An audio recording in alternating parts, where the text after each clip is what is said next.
স্কুলগামী শিশুকে কোলে নিয়ে বাঁশের সাঁকো দিয়ে কীর্তিনাশা নদী পার হচ্ছেন বাবা। একটু অসতর্কতায় ঘটতে পারে বড় কোনো দুর্ঘটনা।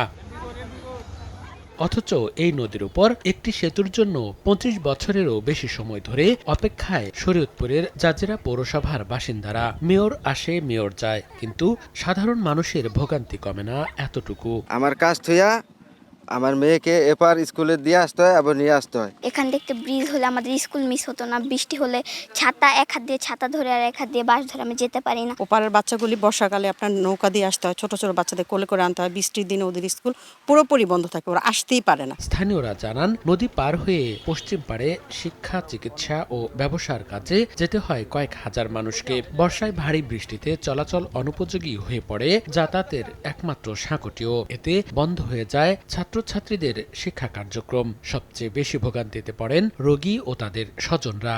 অর্ধেক পাউডারে দ্বিগুণ উজ্জ্বলতা। নতুন রিন অ্যাডভান্সড অর্ধেক পাউডারে দ্বিগুণ উজ্জ্বলতা। তার এই অবস্থায় তো মাল তো আর মাথা করে আনতাম না।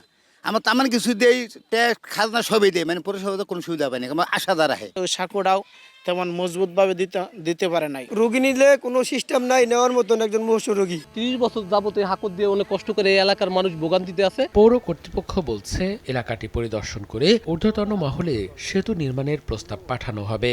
আমি যে যাব স্পট ভিজিটে, যদি দেখি যে এটার প্রয়োজনীয়তা আছে, আমি যদি এটা যদি প্রতীয়মান হয় স্থানীয়দের সাথে কথা বলি, তাহলে আমি অবশ্যই এটার ব্যাপারে ব্যবস্থা নিব। ১৯৯৯ সালে শরীয়তপুরের জাজিরা পৌরসভা গঠিত হয়। পৌরসভা কার্যালয় থেকে মাত্র ১.৫ কিলোমিটার দূরত্বে হওয়া সত্ত্বেও দুটি ওয়ার্ডের অন্তত ৪,০০০ মানুষের ভোগান্তি নিত্যসঙ্গী একটি সেতুর অভাবে। সময় সংবাদ, শরীয়তপুর।